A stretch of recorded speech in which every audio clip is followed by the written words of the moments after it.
नमस्कार। आज हम भारत के स्वतंत्रता आंदोलन की एक बहुत ही अहम कहानी पर बात करेंगे।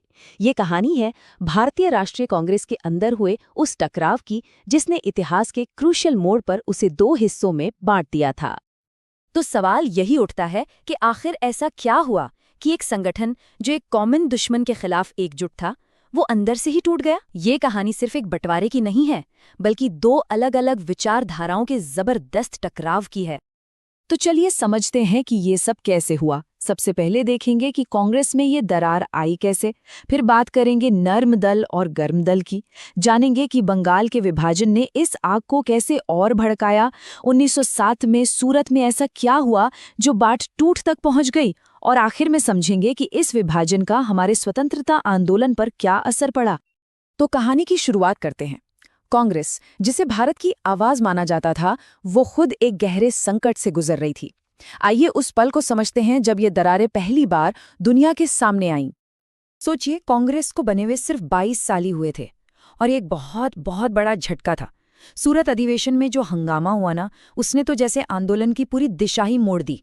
पर एक बात साफ है, ये सब कुछ रातों रात नहीं हुआ। इसकी जो जमीन थी वो कई सालों से धीरे धीरे तैयार हो रही थी। तो आखिर इस विभाजन की असली वजह क्या थी?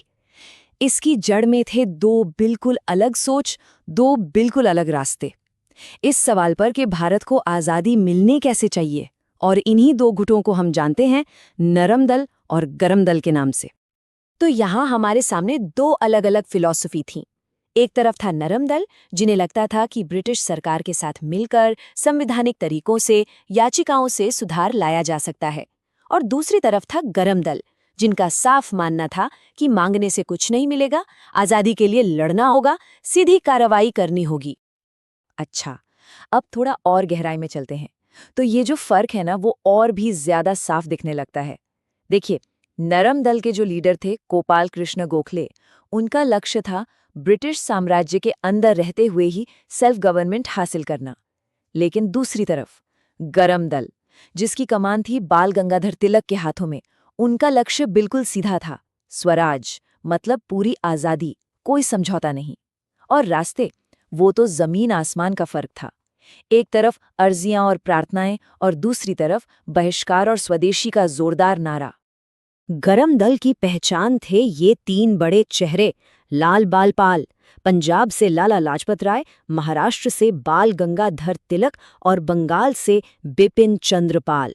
इनकी तिकड़ी ने, आप कह सकते हैं कि पूरे देश में राष्ट्रवाद की एक नई आग सी लगा दी थी। और तिलक का ये नारा, स्वराज मेरा जन्मसिद्ध अधिकार है और मैं इसे लेकर रहूंगा, ये सिर्फ एक नारा नहीं था, ये गरम दल की पूरी सोच का निचोड़ था।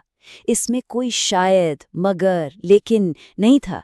सिर्फ अपने हक के लिए एक चट्टान जैसी दृढ़ता थी। और देखिए, गरम दल के पास सिर्फ जोशीले नारे नहीं थे, उनके पास एक पूरा एक्शन प्लान था। उनका 4 सूत्रीय कार्यक्रम बहुत साफ था। विदेशी सामानों का बहिष्कार करो ताकि अंग्रेजों की अर्थव्यवस्था को चोट पहुंचे। स्वदेशी चीजें अपनाओ ताकि देश आत्मनिर्भर बने। राष्ट्रीय शिक्षा के जरिए युवाओं में देश प्रेम जगाओ, और अंत में निष्क्रिय प्रतिरोध से ब्रिटिश राज को सीधी चुनौती दो। तो विचारधाराओं का ये टकराव सालों से कांग्रेस के अंदर ही अंदर चल रहा था। लेकिन फिर एक ऐसी घटना हुई जिसने इस सुलगती हुई आग में घी का काम किया। ये साल था 1905। उस वक्त के वाइसरॉय लॉर्ड कर्जन ने बंगाल के विभाजन का ऐलान कर दिया। वजह तो बताई गई कि प्रशासन चलाने में आसानी होगी, लेकिन असल इरादा कुछ और ही था, राष्ट्रवादी आंदोलन की कमर तोड़ना। और बंगाल के विभाजन का रिएक्शन बहुत जबरदस्त हुआ। पूरे देश में, खासकर बंगाल में, लोग सड़कों पर उतर आए, और यहीं से स्वदेशी आंदोलन ने असल में जोर पकड़ा। ये गरम दल के तरीकों का, आप कह सकते हैं कि पहला बड़ा नेशनल लेवल पर टेस्ट था। इस एक घटना ने ना भारत की राजनीति का पूरा खेल ही बदल दिया। लोगों को लगने लगा कि नरम दल की याचिका और प्रार्थना वाली राजनीति का कोई नतीजा नहीं निकल रहा, उनका भरोसा कम हो रहा था। वहीं गरम दल की जो सीधी कार्रवाई की बात थी, वो अब ज्यादा लोगों को सही रास्ता लगने लगी थी।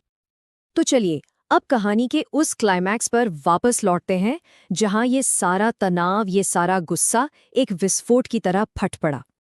देखिए, सिर्फ 2 साल में हालात कैसे बद से बदतर हो गए।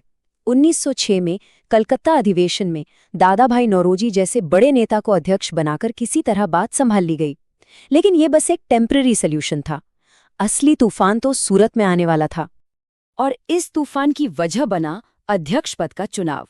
गरम दल चाहता था कि उनका कोई नेता लाला लाजपत राय या तिलक अध्यक्ष बने, लेकिन नरम दल इसके लिए बिल्कुल तैयार नहीं था। उन्होंने तो एक चाल चली, अधिवेशन की जगह को नागपुर से बदलकर सूरत कर दिया। नागपुर तिलक का गढ़ माना जाता था और सूरत नरम दल के लिए ज्यादा सेफ था। और सूरत अधिवेशन में जो हुआ वो भारतीय इतिहास में एक काले अध्याय जैसा है। बहस हाथापाई में बदल गई, कुर्सियां फेंकी गईं, जूते उछाले गए, पूरा केओस था। और इसका नतीजा ये हुआ कि नरम दल ने गरम दल को कांग्रेस से ही निकाल दिया। भारत का सबसे बड़ा राजनीतिक संगठन 2 टुकड़ों में बंट चुका था।